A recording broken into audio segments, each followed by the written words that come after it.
परमपिता परमात्मा सारी सृष्टि के रचनहार कुल मालिक असंख्य ब्रह्मांडों के स्वामी जगत गुरु तीनों लोकों में प्रवेश करके सबका धारण पोषण करने वाले राजाधिराज आत्माधार नाथों के नाथ देवों के देव महादेव सर्वेश्वर महेश्वर मृत्युंजय अजरो अमर आदि अनादि सनातनी प्रभु जगत पिता जगदीश्वर श्री श्री 1008 की उपाधि के वास्तविक अधिकारी अकाल मूर्त सौद स्वरूपी राम वासुदेव सर्वगतम ब्रह्म परम पूज्य प्रथम पूज्य परम संत परम पुरुष परम धनी परम दयालु सत्य कबीर हक्का कबीर अल्लाहु कबीर अल्लाहु अकबर बाखबर अल्लाह ताला जगत के तारणहार जगत के मुक्तिदाता जगत के जगन्नाथ हारे के सहारे हिंदुओं के राम मुसलमानों के अल्लाह सिखों के वाहिगुरु ईसाइयों के मसीह दया के सागर दया निधि करुणा के सागर करुणा निधि स्वयंभू परिभू संकट मोचन कष्ट हरण मंगल करण दुख भंजन अविगत कबीर निर्विकार निर्विषम परमात्मा अलय अलेख सतगुरु आदि अनादि सतगुरु असली मर्यादा पुरुषोत्तम असली राम असली कृष्ण असली घनश्याम असली मुरारी राजाओं के राजा महाराजाओं के महाराजा शहंशाहों के शहंशाह सम्राटों के सम्राट भगवानों के भगवान अल्लाहों के अल्लाह प्रभुओं के प्रभु मसीहाओं के मसीह सच्चे वाहिगुरु बाबाओं के बाबा पीरों के पीर सेठों के सेठ जगत सेठ सावलसा सेठ सर्वगुण संपन्न अनंत कोटि कलाओं के स्वामी अनंत कोटि ब्रह्मांडों के नायक योगियों में महायोगी ध्यानियों में महाध्यानी सिद्धों में परम सिद्ध ज्ञानियों में तत्वज्ञानी ब्रह्म ज्ञानी महाज्ञानी परम ज्ञानी सर्वश्रेष्ठ ज्ञानी विज्ञानी युवा कबीर समर्थ कबीर असमवात अमित ओजा सच्चे रहनुमा करीम अल्लाह सुभान अल्लाह दुनिया के अंतिम पैगंबर 8 सितंबर 1951 से गांव धनाना जिला सोनीपत हरियाणा भारतवर्ष की पावन भूमि पे प्रकट रियल कल की भगवान श्री नारायण साकार हरि श्री बाबा साहेब नूर अनंत परमात्मा सच्चे दरवेश सच्चे बाखबर संत शिरोमणि सतगुरु रामपाल जी परमेश्वर जी के चरण कमल में आप और हम सभी भाई बहनों का अनंत कोटि दंडवत प्रणाम। सत्साई भाई और बहनों, बहुत बड़ी दया बहुत बड़ी मेहर पूज्य गुरुदेव भगवान की परमेश्वर रामपाल जी की जिनके शुभ आशीर्वाद से विशेष आशीर्वाद से उनके सत्संगों का संग्रह पवित्र पुस्तक ज्ञान गंगा के ऊपर वीडियो बनाने की श्रृंखला जारी है। इसी श्रृंखला में आज हमारा ये 27वें नंबर का वीडियो है। प्रत्येक वीडियो में गुरुदेव भगवान के आशीर्वाद से हमें अध्यात्म के विषय में बहुत कुछ जानने और समझने को मिल रहा है और भक्ति करने में हमारी रुचि भी बढ़ रही है। भाई और बहनों, जब तक हम अपने पवित्र सदग्रंथों से धर्म ग्रंथों से परिचित नहीं होंगे कि हमारे धर्म के धर्म ग्रंथों में भक्ति और भगवान को लेकर अध्यात्म के विषय में क्या कुछ लिखा हुआ है, क्या कुछ संकेत है, तब तक हम भक्ति मार्ग पर दृढ़ होकर नहीं लग सकते हैं। हम कोई भी मर्यादा विशेष नहीं निभा सकते हैं और ना भक्ति करने में हमारी कोई विशेष रुचि बनेगी। तो भाई और बहनों, सदग्रंथों का अध्ययन करने से और सदग्रंथों के सार को समझने से हमें हकीकत का पता चलता है कि परमपिता परमेश्वर जी ने 184 योनियों के बाद हमें एक मनुष्य जन्म क्यों दिया है, और यदि इस मनुष्य जन्म को हम बिना शास्त्र अनुकूल सत भक्ति के गवा देंगे, बर्बाद कर देंगे, हम यूं ही बिना तत्वदर्शी संत की शरण के और इस मनुष्य जन्म को बर्बाद कर देंगे, तो परमेश्वर हमसे नाराज होंगे और फिर से हमें 184 योनियों में यातना सहन करने के लिए लंबे समय के लिए भेज देंगे। लेकिन भाई और बहनों, इन धर्म ग्रंथों को सदग्रंथों को समझना इतना आसान भी नहीं है, क्योंकि ये परमेश्वर के द्वारा बोले गए हैं और परमेश्वर की वाणी को परमेश्वर स्वयं ही आकर समझाते हैं, जीव के बस की बात नहीं है। इसीलिए तो पवित्र गीता जी अध्याय 4 श्लोक नंबर 34 में गीता का ज्ञान देने वाले काल ब्रह्म ने भी हाथ खड़े कर दिए कि अर्जुन, इस तत्व ज्ञान के विषय में मुझे भी कंप्लीट जानकारी नहीं है, अगर तुझे चाहिए तो किसी तत्वदर्शी संत की खोज कर ले। तो भाई और बहनों, आज हमारा सौभाग्य कि पृथ्वी पर वह तत्वदर्शी संत सतगुरु रामपाल जी के नाम से प्रकट हैं। तो भाई और बहनों, इन सदग्रंथों को समझने से पहले हमने सतगुरु रामपाल जी के द्वारा सत्संगों में सुनाई गई सृष्टि रचना को समझना पड़ेगा। सृष्टि रचना को समझे बिना हम चाहे हिंदू हैं, चाहे मुसलमान हैं, चाहे सिख हैं, चाहे ईसाई हैं, हम चारों वेद, गीता जी, 18 पुराण, बाइबल, कुरान शरीफ, कुरान मजीद, तोरे, जबूर, इंजिल, गुरु ग्रंथ साहिब, हम किसी भी सदग्रंथ को नहीं समझ सकते हैं। चाहे हम संस्कृत के प्रकांड ज्ञाता हैं, चाहे हम अंग्रेजी के प्रकांड ज्ञाता हैं, चाहे हम अरबी और उर्दू के प्रकांड विद्वान हैं। भाषा केवल हमें सदग्रंथों का अध्ययन करवा सकती है, लेकिन भाषा हमें सदग्रंथों के सार से परिचित नहीं करवा सकती।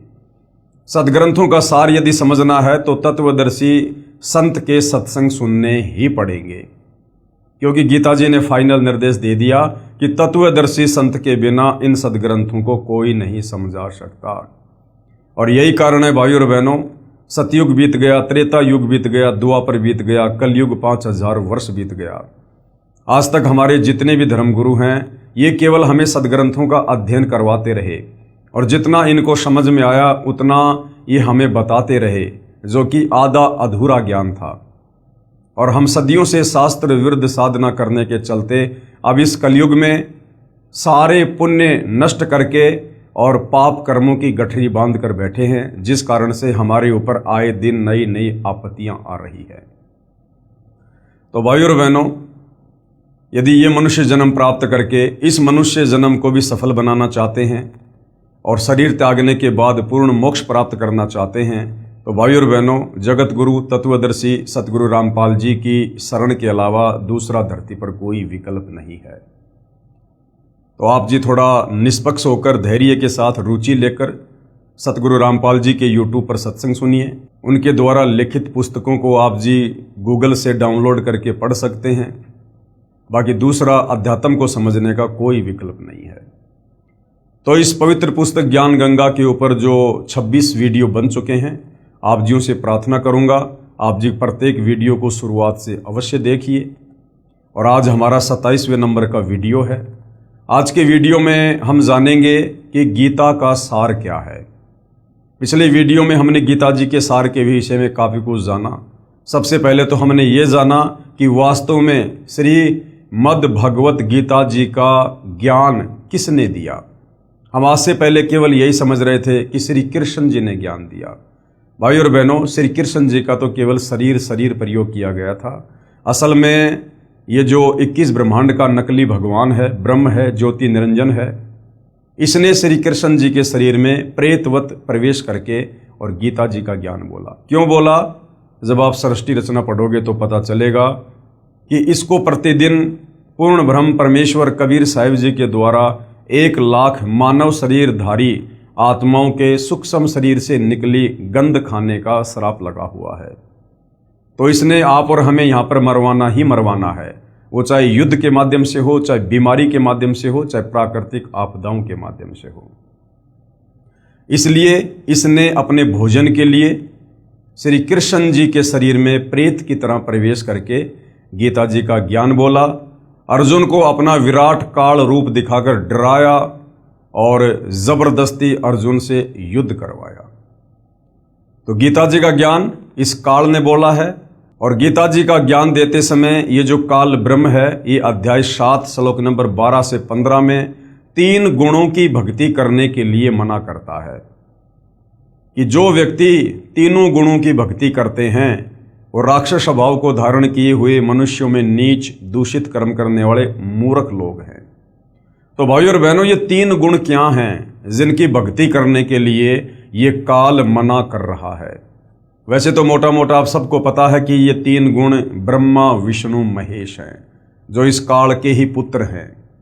और इन तीनों की भक्ति करने के लिए इनका पिता काल ब्रह्म मना कर रहा है। तो आप और हमें कैसे विश्वास हो? क्योंकि गीता जी अध्याय 7 श्लोक नंबर 12 से 15 में डायरेक्ट ब्रह्मा विष्णु महेश जी का नाम तो नहीं लिखा हुआ है, केवल 3 गुण लिखा हुआ है, त्रिगुण माया।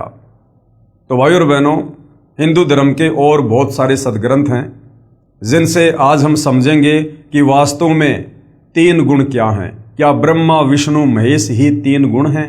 क्या यही 3 देवता हैं? क्या यही 3 गुण हैं? तो भाई और बहनों, अब हम चलते हैं पवित्र पुस्तक ज्ञान गंगा के अंदर जो कि परम पूज्य परमेश्वर सतगुरु रामपाल जी के सत्संगों का संग्रह है और भक्तों के द्वारा इसको लिखा गया है। तो ये है पवित्र पुस्तक ज्ञान गंगा, आप जियों के सामने है। आज हम समझेंगे तीनों गुण क्या हैं प्रमाण सहित। तीनों गुण, रजगुण ब्रह्मा जी हैं, सतगुण विष्णु जी हैं और तमगुण शिव जी हैं। ब्रह्म यानी काल, जो ब्रह्मा विष्णु महेश का पिता है, दुर्गा का पति है। ब्रह्म यानी काल तथा प्रकृति, प्रकृति दुर्गा को कहते हैं। ये तीनों देवता ब्रह्मा विष्णु महेश काल और प्रकृति यानी दुर्गा से उत्पन्न हुए हैं। यानी ब्रह्मा विष्णु महेश के माता पिता कौन हैं? ये काल और दुर्गा। तथा ये तीनों देवता नाशवान हैं। ब्रह्मा विष्णु महेश, इन तीनों का जन्म होता है और तीनों की समय आने पर मृत्यु होती है।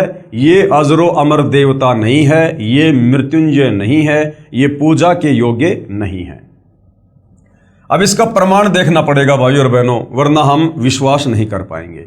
तो हमारे ही पवित्र सदग्रंथों में इन सब का बाकायदा प्रमाण है।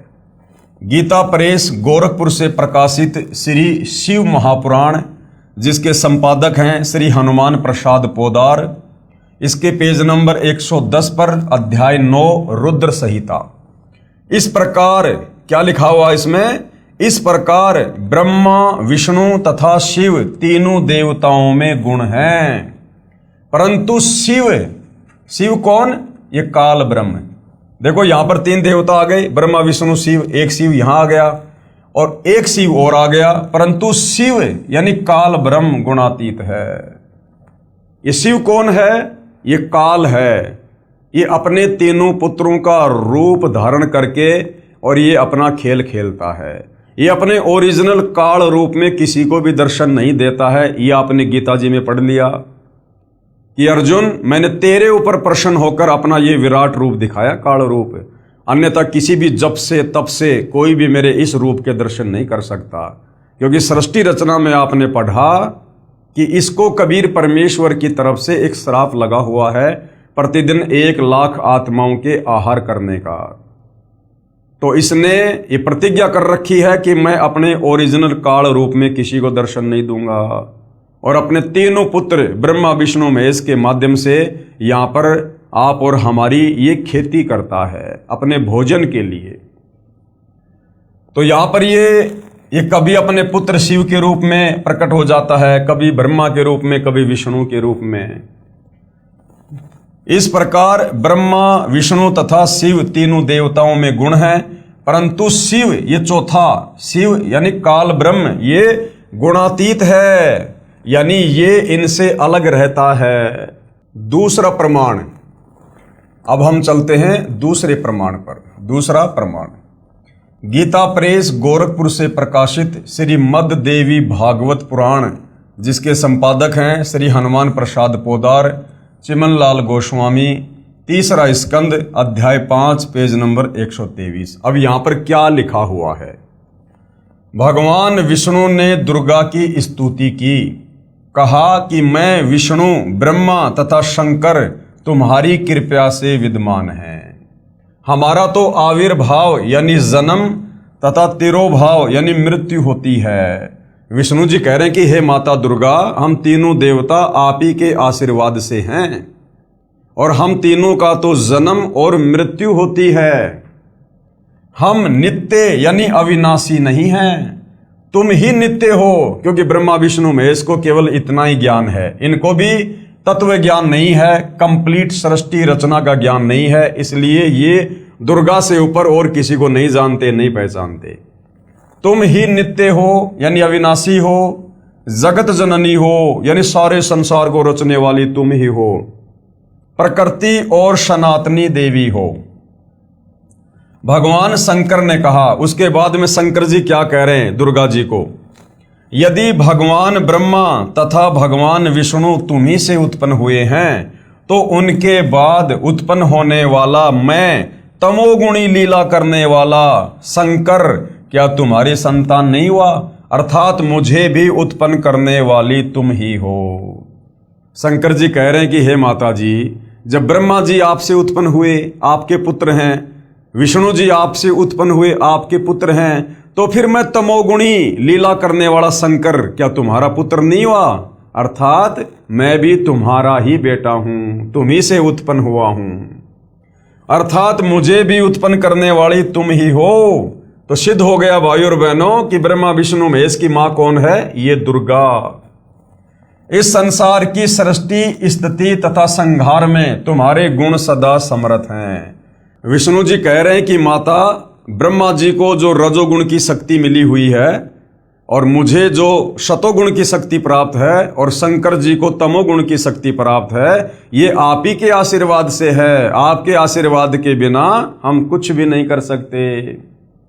इन्हीं तीनों गुणों से उत्पन्न हम, गीता जी अध्याय 7 श्लोक नंबर 12 से 15 में जिन तीन गुणों की बात कही गई है, रज, सत और तम, त्रिगुणी माया, यहां पर ये खुद स्वीकार कर रहे हैं। विष्णु जी क्या कह रहे हैं?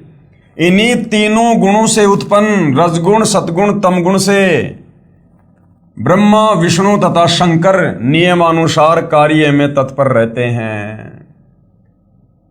उपरोक्त यह विवरण केवल हिंदी में अनुवादित श्री देवी महापुराण से है, जिसमें कुछ तथ्यों को छुपाया गया है। इसलिए यही प्रमाण देखें श्रीमद् देवी भागवत महापुराण, सभाष्टिकम, शैमात्यम, खेमराज श्री कृष्णदास प्रकाशन बंबई। इसमें संस्कृत सहित हिंदी अनुवाद किया है। तीसरा स्कंद अध्याय 4 पृष्ठ 10 श्लोक 42। अब देखिएगा भाई और बहनों, ब्रह्मा जी क्या कह रहे हैं?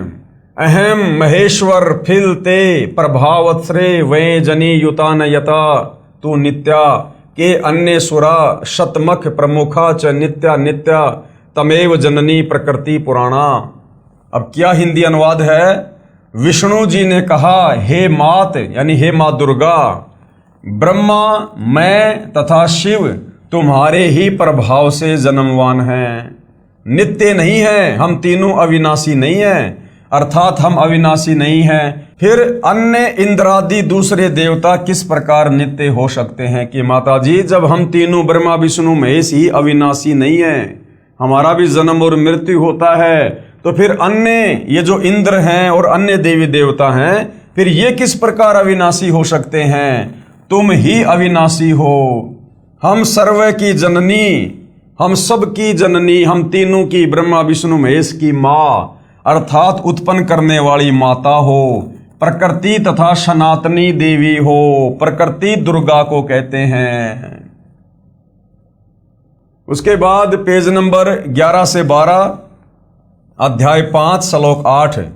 यदि दया द्रमना न सदा अंबिके कथ अहम विहित च तमोगुण कमल जय रजोगुण संभव सुविहित किमु शतोगुणो हरि। अनुवाद है, भगवान शंकर बोले, हे मात, यदि हमारे ऊपर आप दया युक्त हो तो मुझे तमोगुण क्यों बनाया? और कमल से उत्पन्न ब्रह्मा को रजोगुण किस लिए बनाया? तथा विष्णु को शतोगुण क्यों बनाया? अर्थात जीवों के जन्म मृत्यु रूपी दुष्कर्म में क्यों लगाया?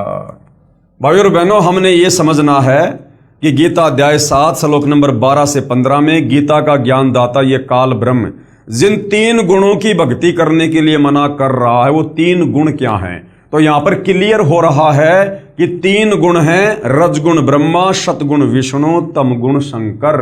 ये खुद यहां पर बयान कर रहे हैं कि कमल से उत्पन्न ब्रह्मा को रजोगुण किस लिए बनाया तथा विष्णु को शतोगुण क्यों बनाया, अर्थात जीवों के जन्म मृत्यु रूपी दुष्कर्म में क्यों लगाया। और शंकर जी कह रहे हैं कि आपने मुझे तमोगुण क्यों बनाया? तो तीनों देवता ही तीनों गुण हैं, ब्रह्मा विष्णु महेश एक एक गुण युक्त हैं। रजगुण ब्रह्मा, सतगुण विष्णु, तमगुण शंकर जी। उसके बाद श्लोक नंबर 12। रमे से स्वपति पुरुष सदा तव गति नहीं विदम वे शिव। उसके बाद ये क्या कह रहे हैं अपनी माता जी को? अपने पति पुरुष अर्थात काल भगवान के साथ सदा भोग विलास करती रहती हो, आपकी गति कोई नहीं जान सकता। अर्थात ये दुर्गा इस काल की पत्नी है, दुर्गा इस काल की पत्नी है। और ब्रह्मा विष्णु महेश की मां कौन ही? दुर्गा। ब्रह्मा विष्णु महेश का पिता कौन? ये काल। तो आज से पहले तो भाइयों और बहनों इसी बात के ऊपर पर्दा पड़ा हुआ था कि ब्रह्मा विष्णु महेश नाशवान है या फिर ये अविनाशी हैं। तो अब हमारे धार्मिक सदग्रंथ ये क्लियर कर रहे हैं कि ब्रह्मा विष्णु महेश ये तीनों देवता नाशवान है, इनका जन्म और मृत्यु होता है, ये अविनाशी नहीं है, नित्य नहीं है। और इनकी माँ ये प्रकृति अर्थात दुर्गा है और इनका पिता काल भगवान है। फिर तीसरे स्कंद में क्या लिखा है? तीसरा स्कंद पेज नंबर 14 अध्याय 5 श्लोक 43। एक मेवा द्वितीयम यत ब्रह्म वेदा वदंती व सा किम त्वम वाष्पेशो वा किम संदेह विनिवर्ते। अनुवाद, जो कि वेदों में अद्वितीय केवल एक पूर्ण ब्रह्म कहा है, क्या वह आप ही हैं या कोई और है? मेरी इस शंका का निवारण करें। ब्रह्मा जी की प्रार्थना पर देवी ने कहा। आपने सृष्टि रचना में सुना कि जब प्रथम बार समुद्र मंथन में इस काल के आदेश से दुर्गा ने ब्रह्मा जी को 4 वेद दिए। ब्रह्मा जी ने चारों वेदों को पढ़ा तो पता चला कि कोई ब्रह्म है, वो साकार है, तेजोमय शरीर है, नर आकार है। तो ब्रह्मा ने फिर अपनी माता दुर्गा से पूछा कि माता, ये ब्रह्म कौन है? वेदों में तो लिखा कि कोई ब्रह्म है, और मैं आपसे पूछा करता था कि मेरा पिता कौन है, तो आप कह दिया करती थी कि मैं तेरा पिता हूं, मैं तेरी मां हूं। लेकिन वेदों में तो ब्रह्म कोई और है। तब दुर्गा ने हकीकत बतानी पड़ी कि बेटा ब्रह्म है, लेकिन वो तुझे दर्शन नहीं देगा। तो यहां पर वही विवरण है जो कि वेदों में अद्वितीय केवल एक पूर्ण ब्रह्म कहा है। क्या वह आप ही हैं? ब्रह्मा कह रहा अपनी मां से कि वेदों में जो ब्रह्म है, क्या वो आप ही हैं या कोई और है? मेरी इस शंका का निवारण कीजिए। ब्रह्मा जी की प्रार्थना पर देवी ने क्या कहा? ये संस्कृत में लिखा हुआ है, हम सीधे अनुवाद पे चलते हैं। फिर देवी दुर्गा ने क्या कहा? देवी ने कहा, यह है सो मैं हूं। यानी जो वेदों में लिखा हुआ ना ब्रह्म, वो मैं ही हूं। जो मैं हूं सो ये है, और जो मैं तेरे सामने हूं वो ही वेदों में लिखा हुआ ब्रह्म है।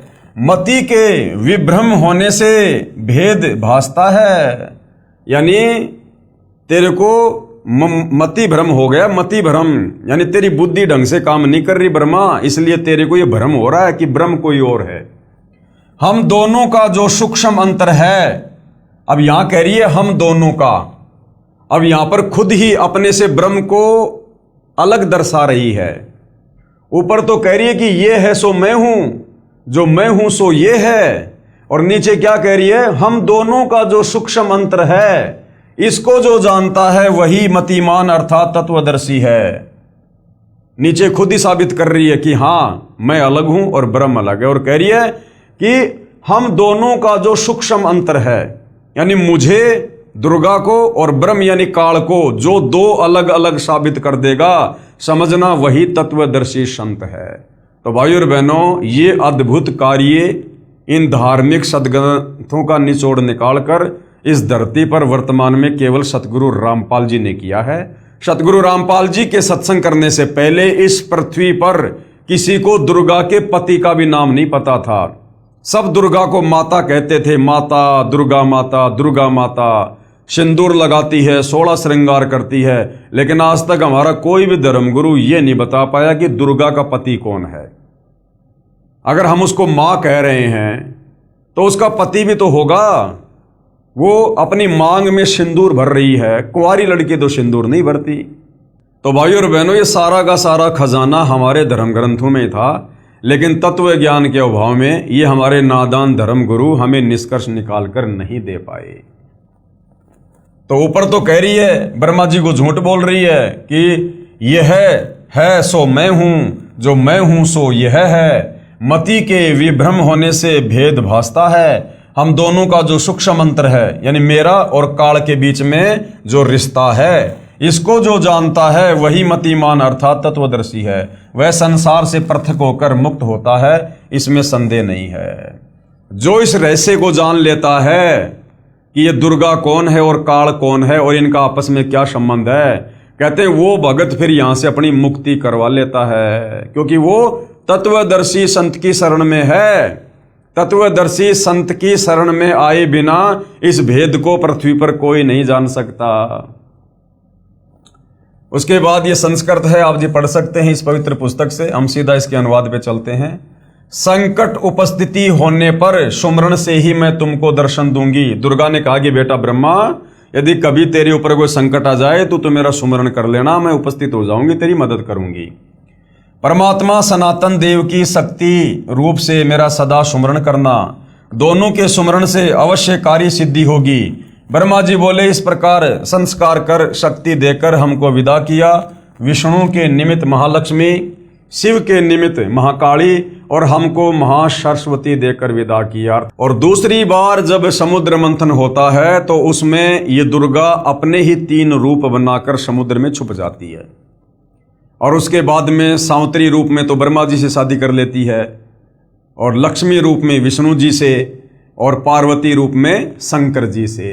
क्या क्या कहा जा रहा है?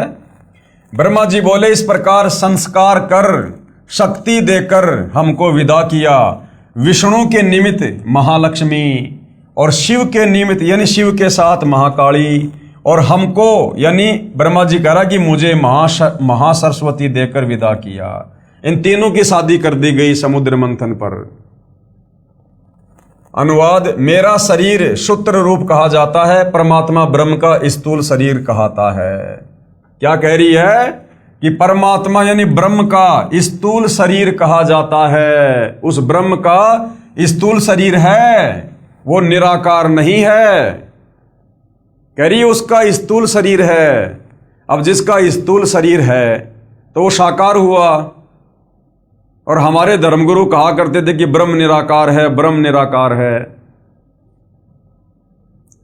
अब आगे भाइयों और बहनों, उपरोक्त पुराण वाक्यों का सार। अब जो पुराण हैं, क्या इन पुराणों में भी ये लिखा हुआ है कि रजगुण ब्रह्मा है, सतगुण विष्णु है, तमगुण शंकर जी है? भाई श्री देवी भागवत ने तो क्लियर कर दिया, श्री शिव महापुराण ने क्लियर कर दिया कि ब्रह्मा विष्णु महेश ही तीनों देवता हैं और ये ही तीनों गुण हैं। रजगुण युक्त ब्रह्मा जी हैं, सतोगुण युक्त विष्णु जी हैं और तमोगुण युक्त शंकर जी हैं। यही तीनों देवता हैं और यही तीनों गुण हैं। अब यदि हमारे इन पुराणों में भी इस बात का कोई प्रमाण मिल जाए कि वास्तव में ब्रह्मा विष्णु महेश ही एक एक गुण युक्त हैं, तो भाइयों और बहनों फिर गीता जी अध्याय 7 श्लोक नंबर 12 से 15 को पढ़ने में बड़ी आसानी होगी। उपरोक्त पुराण वाक्यों का सार स्पष्ट हुआ कि श्री ब्रह्मा जी रजगुण है, श्री विष्णु जी सतगुण है तथा श्री शिव जी तमगुण है। और ये तीनों भगवान नाशवान हैं, इनका जन्म और मृत्यु होता है तीनों का, ब्रह्मा विष्णु महेश का, तथा इनका जन्म मृत्यु होता है। और दुर्गा को प्रकृति भी कहा जाता है, दुर्गा को प्रकृति भी कहते हैं। और दुर्गा का पति ब्रह्म यानी क्षर पुरुष ये काल है, और ये उसके साथ में पति पत्नी व्यवहार यानी रमण विलास करती रहती है। दुर्गा तथा ब्रह्म दोनों स्थूल शरीर में यानी आकार में हैं, निराकार नहीं हैं। ये श्री शिव महापुराण और देवी महापुराण ने बिल्कुल क्लियर कर दिया। यही प्रमाण गीता अध्याय 14 श्लोक नंबर 3 से 5 में है। गीता ज्ञान दाता ब्रह्म यानी क्षर पुरुष ये काल कह रहा है कि ये प्रकृति अर्थात दुर्गा तो मेरी पत्नी है, मैं इसकी योनि अर्थात गर्भाधान स्थान में बीज स्थापना करता हूं, अर्थात पति पत्नी व्यवहार करता हूं, जिससे सर्व प्राणियों की उत्पत्ति होती है। मैं सर्व यानी 21 ब्रह्मांड के प्राणियों का पिता हूं। कौन कह रहा है? ये काल, ये ब्रह्म। गीता अध्याय 14 श्लोक नंबर 3 से 5 में बिल्कुल क्लियर कर रहा है ये क्षर पुरुष, ये ब्रह्म, ये काल, कि दुर्गा मेरी पत्नी है और दुर्गा के गर्भाधान में मैं बीज स्थापित करता हूं, अर्थात पति पत्नी व्यवहार से जीवों की उत्पत्ति करता हूं, जिससे सर्व प्राणियों की उत्पत्ति होती है। मैं यानी ब्रह्म काल सर्व 21 ब्रह्मांड के प्राणियों का पिता हूं, तथा प्रकृति यानी दुर्गा अष्टंगी सबकी माता है। इसी दुर्गा यानी प्रकृति अष्टंगी से उत्पन्न तीनों गुण रजगुण ब्रह्मा, सतगुण विष्णु तथा तमगुण शिव अन्य प्राणियों को कर्मों के बंधन में बांधते हैं। सृष्टि रचना में हमें गुरुदेव भगवान ने यही तो बताया कि दुर्गा से तीनों पुत्र ब्रह्मा विष्णु महेश की उत्पत्ति करके और उसके बाद काल ने दुर्गा से कहा कि दुर्गा, अब मैं किसी को भी अपने ओरिजिनल काल रूप में दर्शन नहीं दूंगा, और तीनों पुत्रों को मैंने एक एक गुण युक्त कर दिया है। अब इनके माध्यम से तू आगे सृष्टि की शुरुआत कर, जीव उत्पत्ति का कार्य कर, क्योंकि मुझे रोजाना 1,00,000 मानव शरीरधारी आत्माओं के सूक्ष्म शरीर से निकली वासना खाने का श्राप लगा हुआ है। इसलिए ये काल दुर्गा के माध्यम से हम सभी प्राणियों को, तीनों लोकों के प्राणियों को, ये ब्रह्मा विष्णु महेश के माध्यम से कर्मों के बंधन में बांध के रखता है। अब बताइए भाइयों और बहनों, जो ब्रह्मा विष्णु महेश अपने पिता काल ब्रह्म की खुराक तैयार करने के लिए आप और हमें कर्म बंधन में बांध के रखे हुए हैं, फंसा के रखे हुए हैं, और हम इन्हीं ब्रह्मा विष्णु महेश की पूजा करके सोच रहे हैं कि मेरा मोक्ष होगा, मेरा उद्धार होगा। कसाई बकरे और बकरियां ला रहा है काटने के लिए, और वो बकरे और बकरियां उस कसाई को अपना मालिक समझकर उसको प्यार से चाट रहे हैं। तो भैया बताओ फिर कैसे बात बनेगी?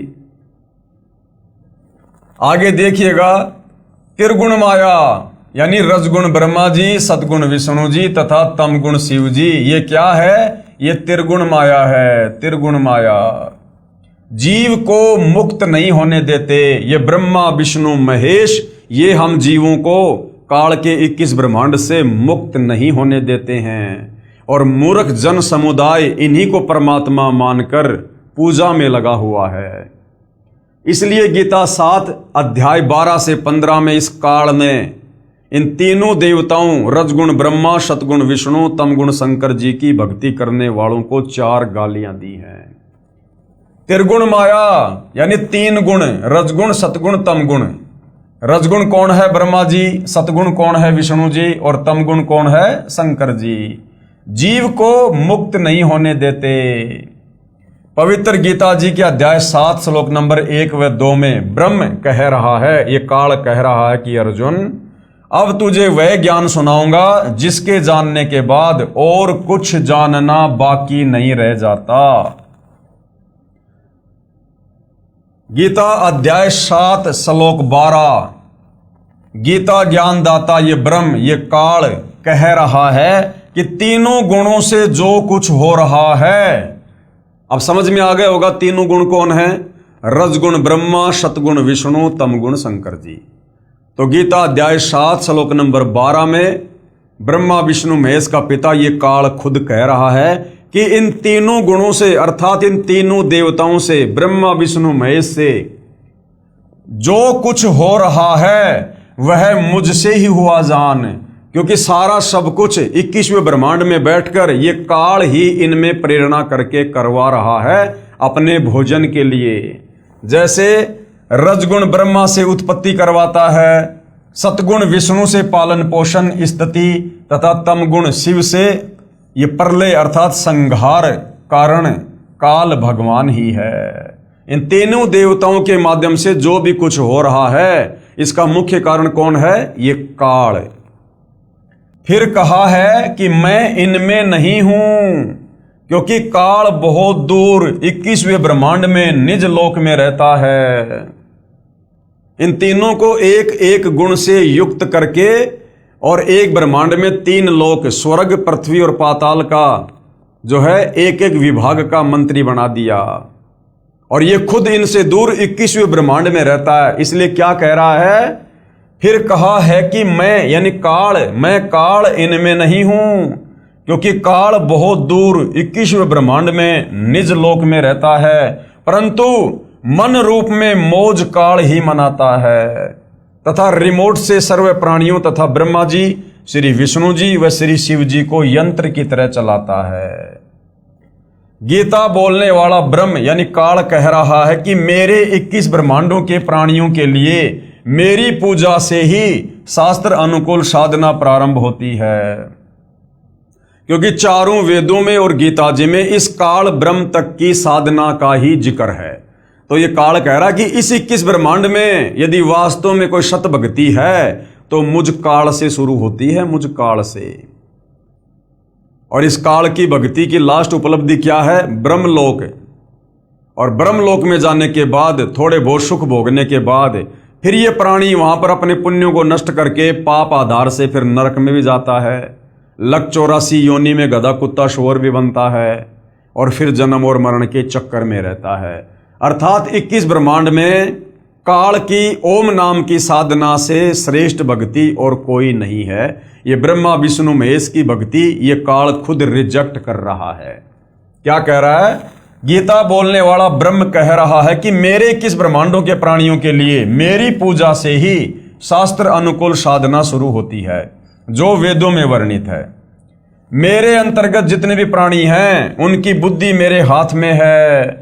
मैं केवल 21 ब्रह्मांडों में ही मालिक हूं। इसलिए गीता अध्याय 7 श्लोक नंबर 12 से 15 तक जो भी तीनों गुणों से, रजगुण ब्रह्मा से यानी जीवों की उत्पत्ति, सतगुण विष्णु जी से स्थिति तथा तम गुण शिव जी से संहार, जो कुछ भी हो रहा है उसका मुख्य कारण मैं ब्रह्म काल ही हूं।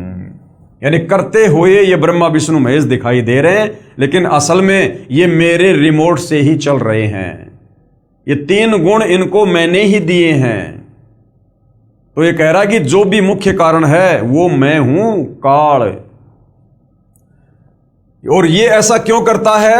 हमने सृष्टि रचना में पढ़ा, क्योंकि काल को 1 लाख मानव शरीरधारी प्राणियों के शरीर को मारकर मैल को खाने का शाप लगा हुआ है। यानी ये सूक्ष्म शरीर से निकली वासना को तपतशिला पर भून भून के खाता है। जो साधक यानी जो भगत मेरी यानी ब्रह्म की काल की साधना ना करके और त्रिगुणमयी माया यानी रजगुण ब्रह्मा जी, सतगुण विष्णु जी और तमगुण शिव जी की ही भक्ति करके थोड़े बहुत लाभ प्राप्त करते हैं, जिससे ज्यादा कष्ट उठाते रहते हैं। साथ में संकेत किया है कि इनसे ज्यादा लाभ मैं काल ब्रह्म दे सकता हूं। ये कह रहा कि ब्रह्मा विष्णु महेश की भक्ति साधना से तो मुझ काल की साधना लाख गुना उत्तम है। इनकी साधना करके तो तुम केवल थोड़े बहुत क्षणिक लाभ प्राप्त कर सकते हो, लेकिन मुझ काल ब्रह्म की ओम नाम की साधना जो गीता अध्याय 8 श्लोक नंबर 13 में है कि ओम इति एक अक्षर ब्रह्म व्यवहारण माम अनुस्मरण ये परियाति तजन देहम सयाति प्रमामगतम, कि ब्रह्मा विष्णु महेश की भक्ति साधना से मुझ काल ब्रह्म की भक्ति साधना सर्वश्रेष्ठ है, जिससे तुम थोड़े बहुत ज्यादा ब्रह्मलोक में लाभ उठा सकते हो।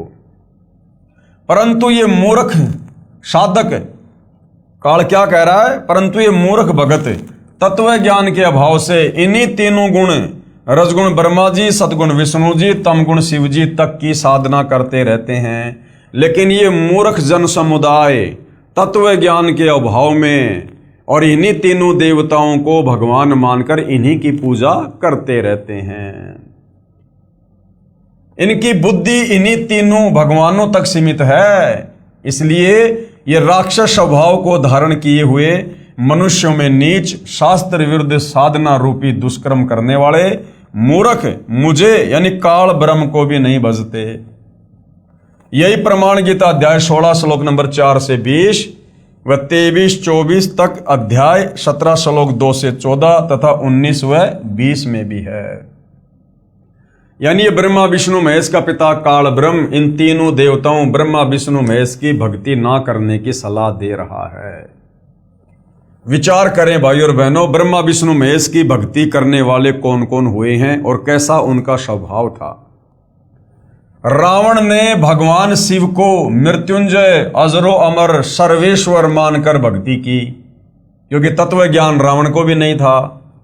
10 बार शीश काटकर समर्पित कर दिया शंकर जी के चरणों में, जिसके बदले में युद्ध के समय 10 शीश रावण को प्राप्त हुए, परंतु मुक्ति नहीं हुई, क्योंकि मुक्ति तो ब्रह्मा विष्णु महेश की नहीं है, तो इनकी भक्ति से इनके भक्तों को कैसे मिलेगी। और राक्षस कहलाया तमोगुणी शंकर का भगत रावण क्या कहलाया फिर? राक्षस।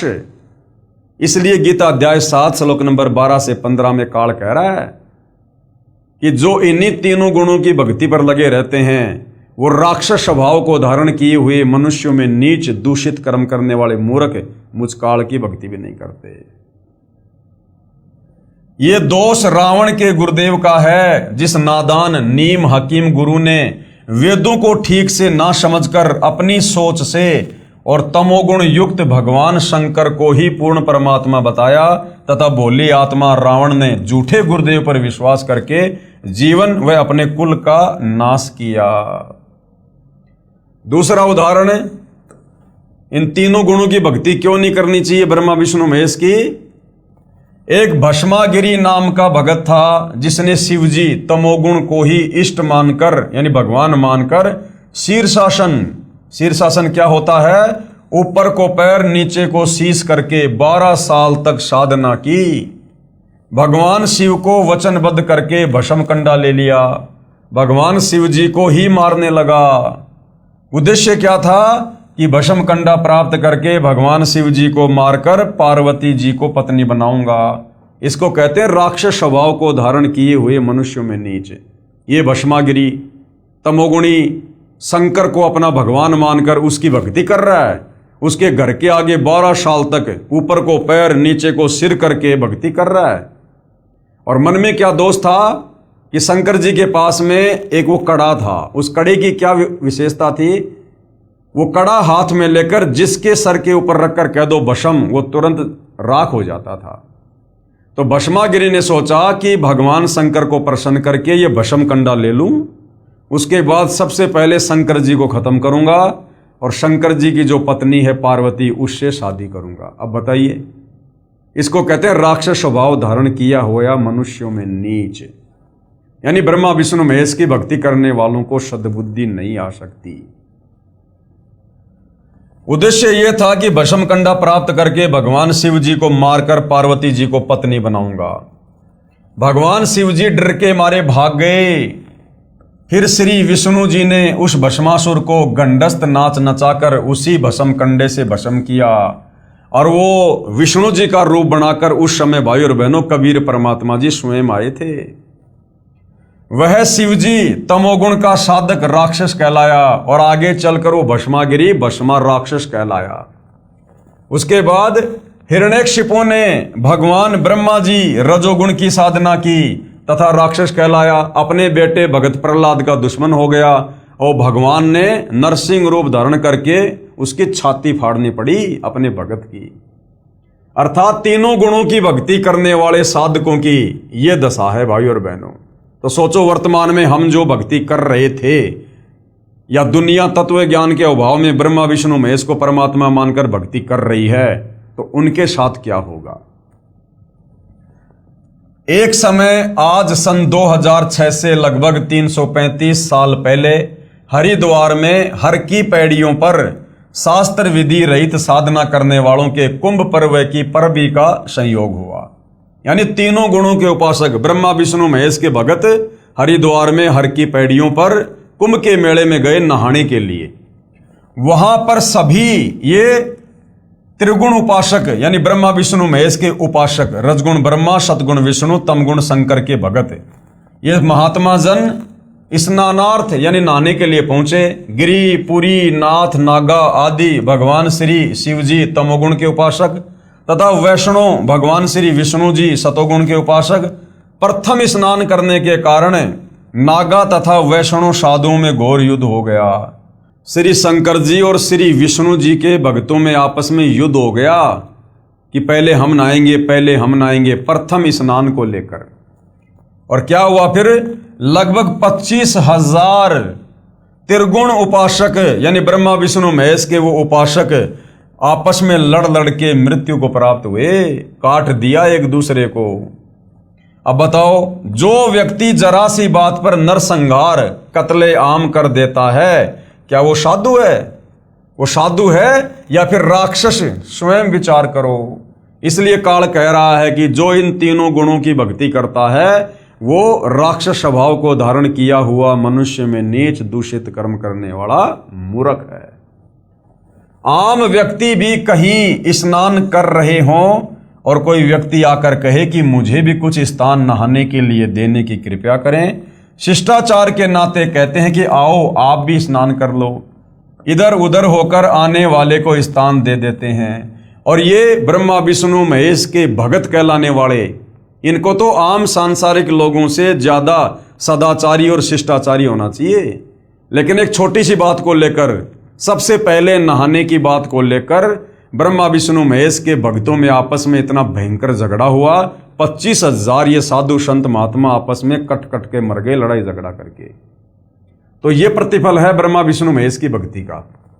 इसलिए पवित्र गीता जी अध्याय 7 श्लोक 12 से 15 में कहा है कि जिनका मेरी त्रिगुणमयी माया यानी रजगुण ब्रह्मा जी, सतगुण विष्णु जी और तमगुण शिव जी की पूजा के द्वारा ज्ञान हरा जा चुका है, वे केवल मान बढ़ाई के भूखे राक्षस स्वभाव को धारण किए हुए मनुष्यों में नीच अर्थात आम व्यक्ति से भी नीचे गिरे हुए स्वभाव वाले और दुष्कर्म करने वाले मूर्ख मेरी भक्ति भी नहीं करते। काल कह रहा है कि मेरी भक्ति भी नहीं करते, कह रहा है कि ब्रह्मा विष्णु महेश से अच्छा तो मेरी भक्ति कर लो, थोड़े बहुत लाभ तो ठीक ठाक मिल जाएंगे।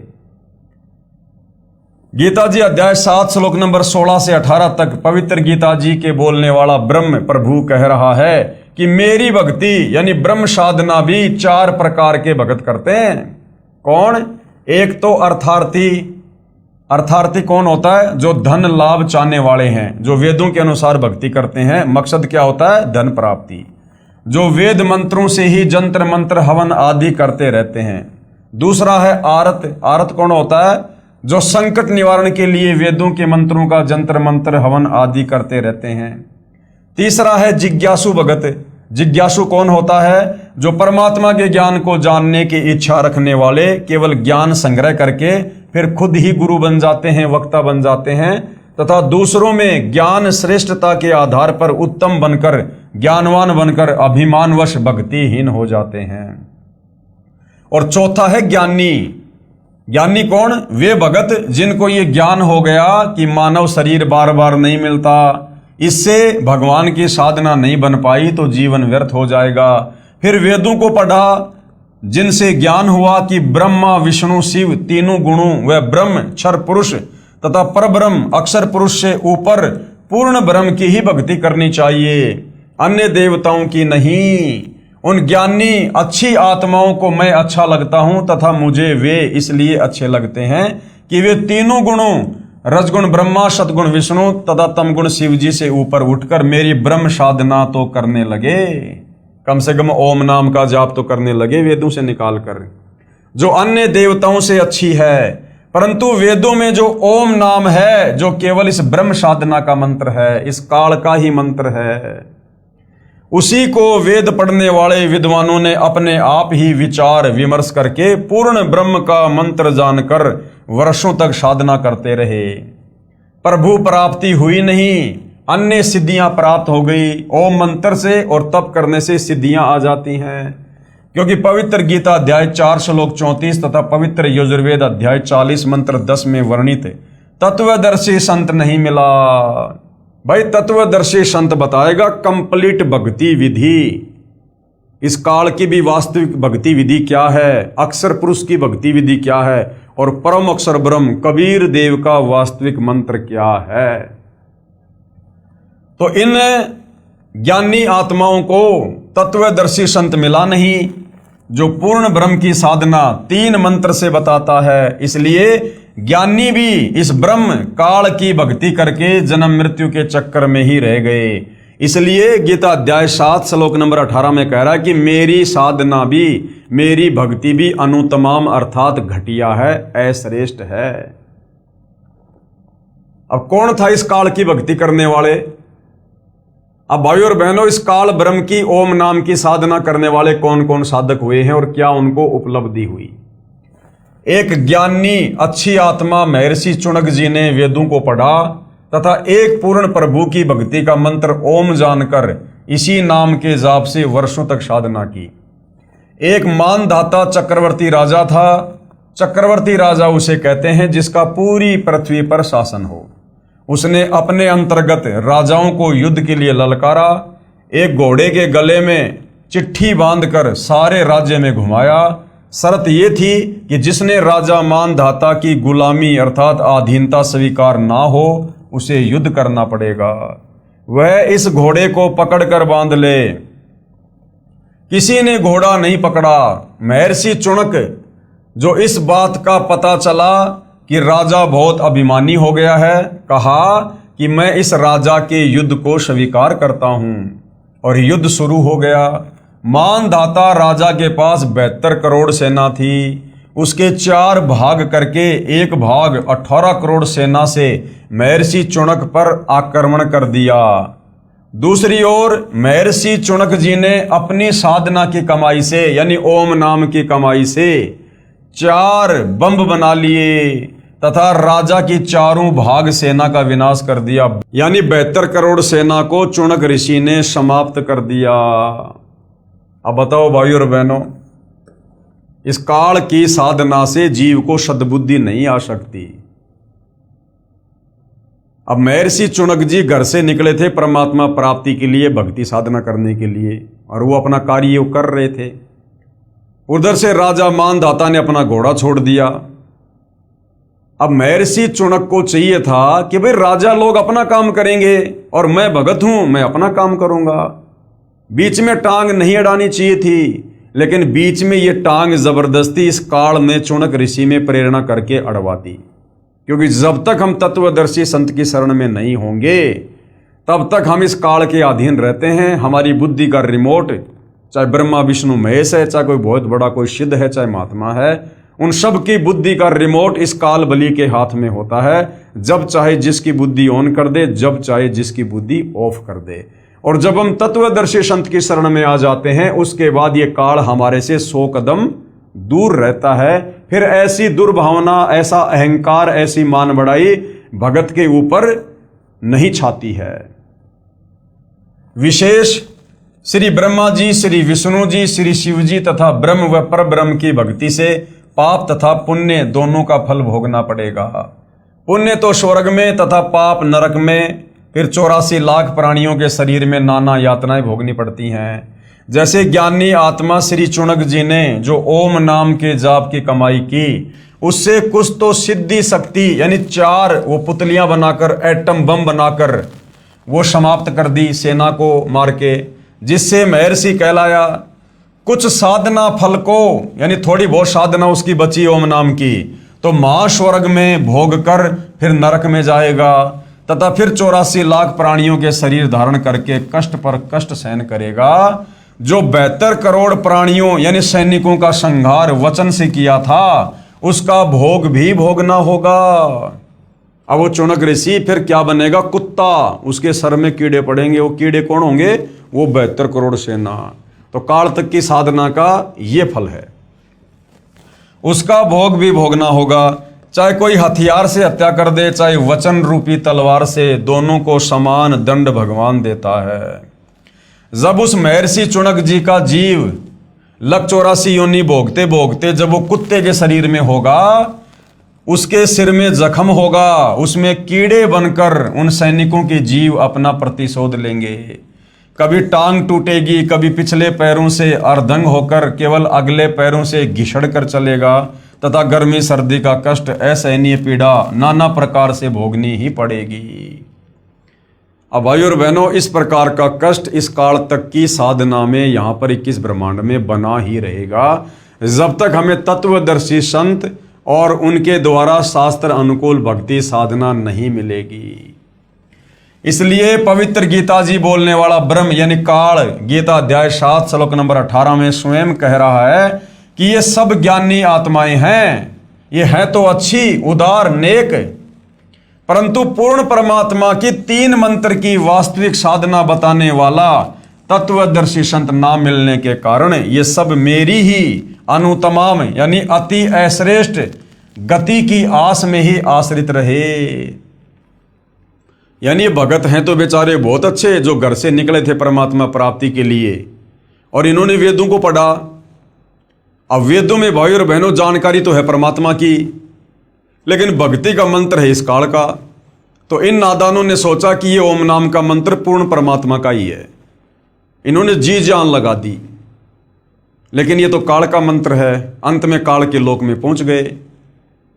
वहाँ थोड़े बहुत दिन महास्वर्ग में रहते हैं, उसके बाद फिर लक 84 योनि में, फिर नरक में, फिर जन्म और मरण के चक्कर में।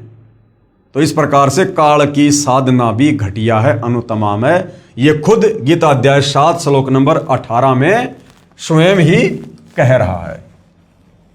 अर्थात मेरी साधना भी अश्रेष्ठ है। इसलिए पवित्र गीता जी अध्याय 18 श्लोक 62 में कहा है। अब इस काल ब्रह्म ने खुद की साधना को तो घटिया बता दिया, फिर सही साधना क्या है, श्रेष्ठ साधना क्या है, उसके विषय में ये खुद गीता अध्याय 18 श्लोक 62 में क्या कह रहा है कि हे अर्जुन, तू सर्व भाव से यानी और सारी पूजा छोड़ दे और उस परमात्मा की शरण में चला जा जिसकी कृपा से ही तू परम शांति तथा सनातन परम धाम यानी सतलोक को प्राप्त होगा। अब भैया उसकी जानकारी केवल तत्वदर्शी संत के पास है।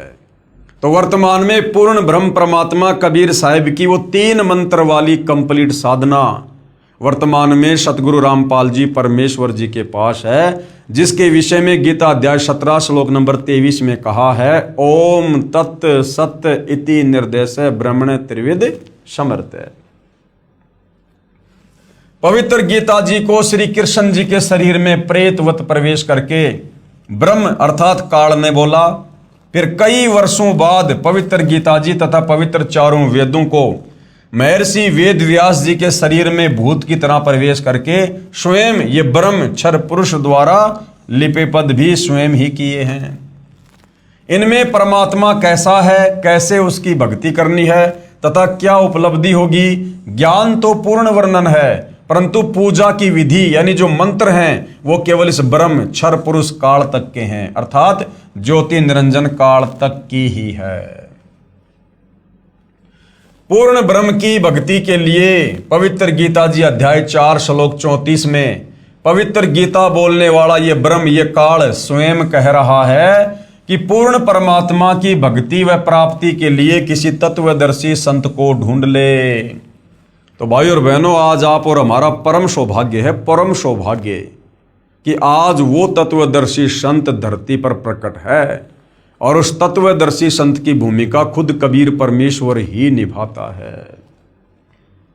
तो क्या कह रहा है कि पूर्ण परमात्मा की भक्ति व प्राप्ति के लिए किसी तत्वदर्शी संत को ढूंढ ले, फिर जैसे वह विधि बताए वैसे ही कर।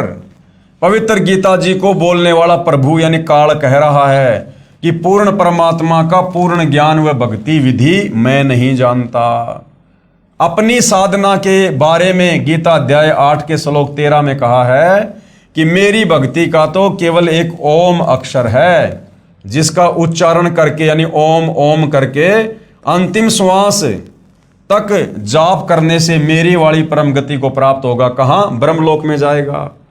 ब्रह्मलोक से फिर वापस जन्म मरण में आएगा, लक 84 में नरक में। फिर गीता अध्याय 7 श्लोक 18 में कहा है कि जिन प्रभु चाहने वाली आत्माओं को तत्वदर्शी संत नहीं मिला तो पूर्ण ब्रह्म की साधना जानता हो, जो पूर्ण ब्रह्म की साधना जानता हो, इसलिए वे उदार आत्माएं मेरे वाली अनुतमाम यानी घटिया अति अनुतम परम गति में ही आश्रित हैं। यानी तत्वदर्शी संत के अभाव में वो अच्छी आत्माएं जो वेदों से ओम नाम को निकाल कर जाप कर रही हैं, वो तत्वदर्शी संत की शरण के अभाव में मेरी ही घटिया साधना कर रही हैं, परमात्मा की साधना जानकर। पवित्र गीता जी बोलने वाला प्रभु यानी काल स्वयं कह रहा है कि मेरी साधना से होने वाली गति अर्थात मुक्ति भी अति अश्रेष्ठ है, घटिया है। अध्याय 7 श्लोक नंबर 18 में। इसके बाद भाई और बहनों, अन्य देवताओं रजगुण ब्रह्मा जी, सतगुण विष्णु जी, तमगुण शिव जी की पूजा अनजान ही करते हैं। यानी जिनको तत्व ज्ञान नहीं है, आध्यात्मिक ज्ञान नहीं है, वो नादान लोग ही ब्रह्मा विष्णु महेश यानी तीनों गुणों की भक्ति करते हैं। अध्याय 7 के श्लोक 20 में कहा है कि जिसका संबंध अध्याय 7 के श्लोक 15 से लगातार है। श्लोक 15 में कहा है कि त्रिगुणमयी माया जो रजगुण ब्रह्मा जी, सतगुण विष्णु जी, तमगुण शिव जी की पूजा तक सीमित है तथा इन्हीं से प्राप्त क्षणिक सुख के द्वारा जिनका ज्ञान हरा जा चुका है, ऐसे असुर स्वभाव को धारण किए हुए नीच व्यक्ति, दुष्कर्म करने वाले मूर्ख मुझे भी नहीं बचते। कौन कह रहा है? ये काल है। फिर गीता अध्याय 7 के श्लोक 20 में उन भोगों की कामना के कारण जिनका ज्ञान हरा जा चुका है, वे अपने स्वभाववश प्रेरित होकर अज्ञान अंधकार वाले नियम के आश्रित अन्य देवताओं को पूजते हैं। अध्याय 7 के श्लोक 21 में कहा है कि जो जो भगत जिस जिस देवता के स्वरूप को श्रद्धा से पूजना चाहता है, उस भगत की श्रद्धा को मैं उसी देवता के प्रति स्थिर करता हूं। अध्याय 7 के श्लोक नंबर 22 में यह काल कह रहा है कि वह जिस श्रद्धा से युक्त होकर जिस देवता का पूजन करता है, क्योंकि उस देवता से मेरे द्वारा ही विधान किए हुए कुछ इच्छित भोगों को प्राप्त करते हैं।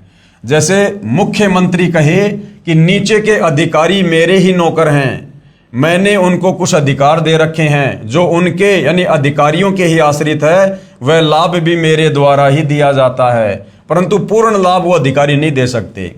अध्याय 7 के श्लोक 23 में वर्णन है कि परंतु उन मंद बुद्धि वालों का वह फल नाशवान होता है। देवताओं को पूजने वाले देवताओं को प्राप्त होते हैं, यानी देवताओं के लोक में चले जाएंगे, वहां पर थोड़े बहुत समय के लिए कोई गण बन जाएंगे, उनके नौकर बन जाएंगे। मद भगत मतावलंबी, जो वेदों में वर्णित भक्ति विधि अनुसार भक्ति करने वाले भगत भी मुझको प्राप्त होते हैं, यानी ओम नाम की साधना करने वाले मुझ काल को प्राप्त होते हैं, अर्थात काल के जाल से कोई बाहर नहीं निकलता। यानी भाइयों और बहनों, ये काल कह रहा है कि जो व्यक्ति मेरी भक्ति ना करके और इन अन्य देवी देवताओं की भक्ति पर लगे हुए हैं, उन मूर्खों को ये नहीं पता कि उन देवी देवताओं की भक्ति करने के चलते जो थोड़े बहुत सुख यानी लाभ उनको प्राप्त होते हैं, जैसे थोड़े बहुत समय के लिए स्वर्ग में चला गया, फिर नरक में, छोटे मोटे काम यहां पर हो गए सिद्ध, तो ये काल कह रहा कि वो लाभ भी मेरी शक्ति से ही उन भक्तों को मिल रहे हैं। जिस प्रकार गांव का सरपंच है और गांव का सरपंच गांव वालों को कुछ अच्छे कार्य करके कोई धर्मशाला बनवा दे, कोई रोड बनवा दे, कोई नाली को पक्की करवा दे, कोई ट्यूबवेल लगा दे, वो गांव वालों को थोड़े बहुत कुछ लाभ दे रहा है, लेकिन वो सरपंच वो लाभ नहीं दे सकता जो लाभ मुख्यमंत्री दे सकता है। और गांव वाले केवल सरपंच के पीछे लग रहे हैं और किसी को जानते नहीं, मानते नहीं कि सरपंच ही हमारा मुख्यमंत्री है, हमारा सब कुछ है। तो फिर मुख्यमंत्री कहे कि उन नादान, उन मूर्ख गांव वालों को यह पता ही नहीं है कि उस सरपंच से ज्यादा लाभ तो यदि वो डायरेक्ट मेरे से संपर्क करें तो मैं दे सकता हूं, अन्यथा सरपंच से जो लाभ प्राप्त हो रहा है वो भी मेरे द्वारा, मेरे सिस्टम से ही हो रहा है, वो सरपंच कुछ भी देने में सक्षम नहीं है। तो इसी प्रकार ये काल कह रहा है कि इस तत्व ज्ञान को अच्छे से ना समझकर और जो मेरी भी भक्ति नहीं करते हैं और केवल ये ब्रह्मा विष्णु महेश से नीचे देवी देवताओं की भक्ति में लगे रहते हैं, तो देवी देवताओं की भक्ति से वो सुख, वो लाभ नहीं हो सकता जो मुझ काल ब्रह्म की ओम नाम की साधना से मिल सकता है। और वो देवी देवताओं की साधना से थोड़े बहुत जो लाभ मिल रहे हैं, ये काल कह रहा कि वो भी मेरे आशीर्वाद से मिल रहे हैं, वो भी मैंने ही विधान बना रखा है।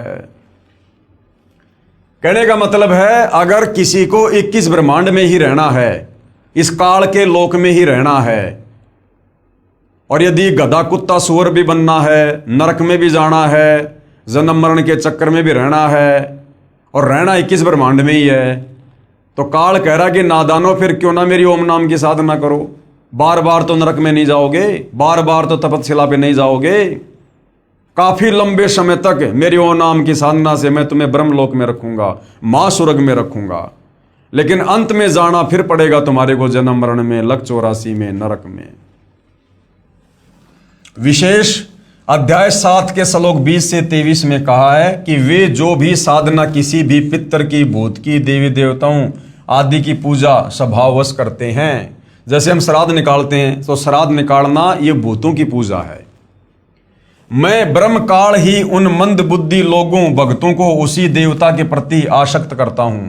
वे नादान भगत देवताओं से जो लाभ पाते हैं, मैंने काल ने ही देवताओं को कुछ शक्ति दे रखी है, उसी के आधार पर उनके यानी देवताओं के पुजारी देवताओं को प्राप्त हो जाएंगे। लेकिन रहेंगे काल के जाल में। परंतु उन मंद बुद्धि भक्तों की वह पूजा 84 लाख योनियों में शीघ्र ले जाने वाली है, यानी ज्यादा समय तक वो स्वर्ग में नहीं रह सकते। देवी देवताओं की पूजा करने वाले स्वर्ग में अपना पुण्य भोग के फिर तुरंत लक 84 में चले जाएंगे। तथा जो मुझे यानी काल को भजते हैं वे तपतशिला पर फिर मेरे महास्वर्ग ब्रह्मलोक में चले जाएंगे और उसके बाद जन्म मरण में ही सदा रहेंगे। मोक्ष प्राप्त नहीं होगा, 21 ब्रह्मांड से बाहर नहीं निकल सकते काल की ओम नाम की साधना करते करते। भावार्थ है कि देवी देवताओं व ब्रह्मा विष्णु शिव तथा माता से भगवान ब्रह्म की साधना अधिक लाभदायक है। यानी ब्रह्मा विष्णु महेश दुर्गा और नीचे के देवी देवताओं से इस काल की ओम नाम की भक्ति अच्छी है। यानी लंबे समय तक महास्वर्ग में रहोगे, ब्रह्मलोक में रहोगे, लेकिन आना फिर पड़ेगा। भले ही महास्वर्ग में गए भगत का स्वर्ग समय 1 महाकल्प तक भी हो सकता है, परंतु महास्वर्ग में शुभ कर्मों का सुख भोग कर फिर नरक तथा अन्य प्राणियों के शरीर में कष्ट बना रहेगा। पूर्ण मोक्ष नहीं, अर्थात कालजाल से मुक्ति नहीं। अब भाइयों और बहनों, और प्रमाण हमारे धर्मशास्त्रों में, पवित्र गीता व पवित्र वेदों में अन्य देवताओं की पूजा तथा पितृ पूजा, श्राद्ध निकालना तथा भूत पूजा, अस्थियां उठाना अर्थात फूल उठाना, पिंड भरवाना, मंडियों की पूजा करना मना किया है। पवित्र चारों वेदों अनुसार साधना का परिणाम केवल स्वर्ग महास्वर्ग प्राप्ति, मुक्ति नहीं। यानी चारों वेदों के अनुसार हम जो साधना करेंगे, चारों वेदों में जानकारी तो है कबीर परमेश्वर की, पूर्ण ब्रह्म की, लेकिन भक्ति का मंत्र केवल ओम है, और ये ओम है इस काल का। तो काल के ही जाल में रहेंगे। चारों वेदों और गीता जी के अनुसार भक्ति करते करते जब तक हमें तत्वदर्शी संत नहीं मिलेगा, और जब तक तत्वदर्शी संत हमें वो कंप्लीट 3 मंत्र का जाप जो पूर्ण ब्रह्म परमेश्वर कबीर साहिब का है, जब तक वो नहीं देगा, हम काल के 21 ब्रह्मांड से बाहर निकलकर मुक्त नहीं हो सकते। तो पवित्र चारों वेदों अनुसार भक्ति का परिणाम क्या है? केवल स्वर्ग में चले जाओगे, महास्वर्ग में चले जाओगे, लेकिन मोक्ष नहीं होगा। फिर जन्म मरण में, फिर लक 84 में गधा कुत्ता सुअर, फिर नरक में, फिर तपतशिला पर। पवित्र गीता अध्याय 9 श्लोक 20 और 21 में कहा है कि जो मनोकामना सकाम सिद्धि के लिए मेरी पूजा तीनों वेदों में वर्णित साधना शास्त्र अनुकूल करते हैं, अर्थात ओम नाम का जो जाप करते हैं, वे अपने कर्मों के आधार पर महास्वर्ग में आनंद मनाकर फिर क्या होगा? फिर जन्म मरण में आ जाते हैं। अर्थात यज्ञ चाहे शास्त्र अनुकूल भी हो, उनका एकमात्र लाभ सांसारिक भोग, स्वर्ग और फिर नरक व 84 लाख योनियां ही हैं। जब तक तीनों मंत्र ओम तत् सत्य जो कि सांकेतिक हैं, तत्वदर्शी शांति बताएगा, गीता अध्याय 17 श्लोक नंबर 23 में लिखे हुए हैं। जब तक तीनों मंत्र ओम तथा तत्व सत्य सांकेतिक हैं, पूर्ण संत से यानी तत्वदर्शी संत से प्राप्त नहीं होते। अध्याय 9 के श्लोक 22 में कहा है कि जो निष्काम भाव से मेरी शास्त्र अनुकूल पूजा करते हैं, उनकी पूजा की साधना की रक्षा मैं स्वयं करता हूं, लेकिन मुक्ति नहीं मिलती जब तक तत्वदर्शी संत नहीं मिलेगा। तो भाइयों और बहनों, आज के वीडियो में हमें यह भली भांति समझ में आ गया है कि जिसको 21 ब्रह्मांड में रहना है, जिसको मोक्ष नहीं चाहिए, वो भैया वेदों के अनुसार, गीता जी के अनुसार इस काल के ओम मंत्र की साधना करो जी लगा के। फिर कहां जाओगे? इसके ब्रह्मलोक में जाओगे, महास्वर्ग में जाओगे, वहां लंबे समय तक रहोगे, 1 महाकल्प तक रहोगे, हजारों युगों तक रहोगे, सर्व भोग भोगोगे, बकवाद करोगे, वैश्यावर्ती करोगे। उसके बाद जब हमारी ओम नाम की कमाई खत्म हो जाएगी, जब हमारा रिचार्ज खत्म हो जाएगा, ये काल हमें वहां से नीचे उठा के पटक देगा। जैसे यहां से हमारी मृत्यु हो जाती है, ऐसे वहां मृत्यु हो जाएगी। फिर कहां जाएगा वो? जितने समय उसने वो महास्वर्ग भोगा है, उतना ही समय फिर वो नरक भी भोगेगा, लक 84 योनि में भी जाएगा। ये है इस काल की वेदों में वर्णित ओम नाम की साधना का फल। और जिसको पूर्ण मोक्ष चाहिए, 21 ब्रह्मांड से जिसको पार होना है सदा सदा के लिए, जिसको परम सुख चाहिए, वो भैया गीता जी अध्याय 4 श्लोक नंबर 34 में वर्णित तत्वदर्शी संत की शरण में आकर उसके बताए अनुसार साधना करेगा, जिसका यहां से पूर्णतया छुटकारा होगा।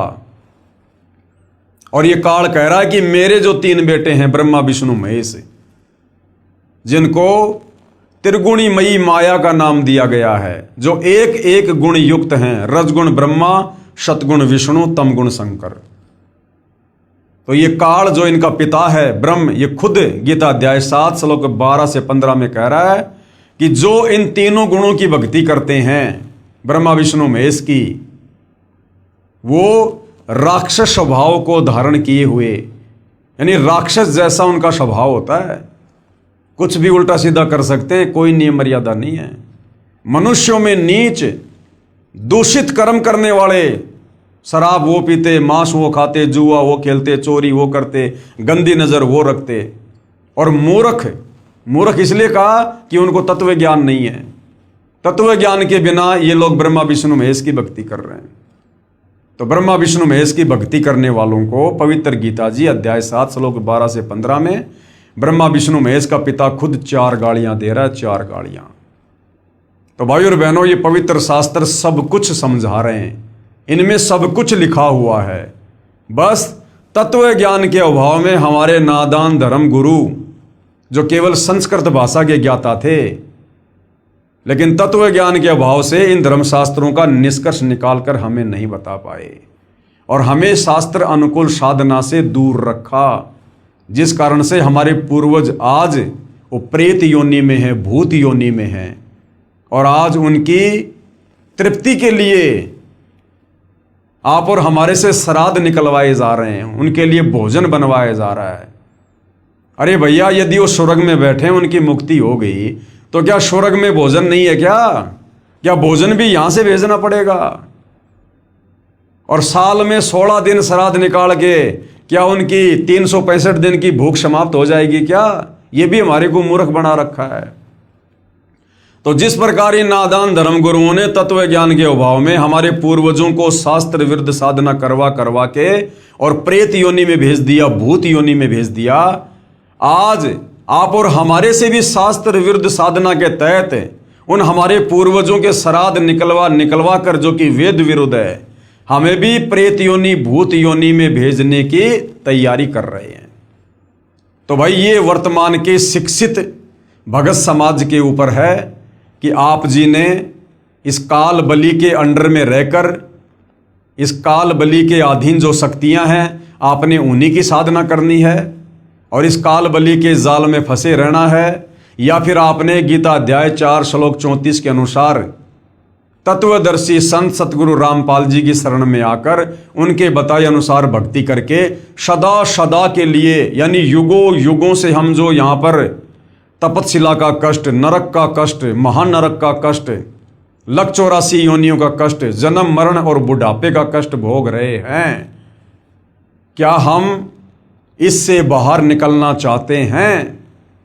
क्या उस परम धाम, शाश्वत स्थान, सतलोक को प्राप्त करना चाहते हैं?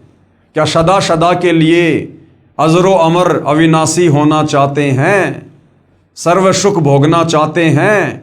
तो उसके लिए भाई तत्वदर्शी सतगुरु रामपाल जी की शरण में आकर उनके बताए अनुसार आजीवन मर्यादा में रहकर भक्ति करनी पड़ेगी, दूसरा कोई विकल्प नहीं है। हाँ, मान बढ़ाई और अहंकार वश आप जो मर्जी कर लो, कुछ भी कर लो, यहाँ पर कोई किसी का हाथ नहीं पकड़ेगा, कोई किसी को जबरदस्ती भक्ति नहीं करवा पाएगा। लेकिन फिर ये शरीर छूटने के बाद क्या होगा, फिर क्या क्या कष्ट भोगने पड़ेंगे, वो हमारे धर्मशास्त्र भली भांति बता रहे हैं। तो भाई और बहनों, आज आप और हमारा सौभाग्य उन तमाम आत्माओं का जो समय रहते सतगुरु रामपाल जी परमेश्वर जी की शरण में आकर शास्त्र अनुकूल भक्ति कर रहे हैं।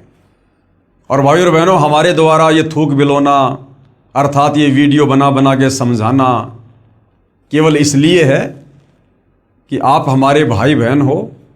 हम सब एक परमेश्वर कबीर साहिब के बच्चे हैं और हम सब अपनी नादानी के चलते सतलोक से इस काल के चक्कर में यहाँ पर आए हुए हैं और यहाँ हम असहनीय कष्ट भोग रहे हैं।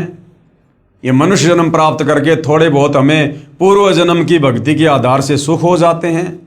कोई सरकारी अफसर बन जाता है, कोई अधिकारी बन जाता है, कोई बिजनेसमैन बन जाता है, कोई मंत्री बन जाता है और सोचते हैं कि हम जो ये साधना कर रहे हैं ब्रह्मा विष्णु महेश की, देवी देवताओं की, बस इसी साधना से हमारे ठाट बाट हो रहे हैं। ये हमारी बहुत ही छोटी सोच है, हमारी आध्यात्मिक ज्ञानहीनता है।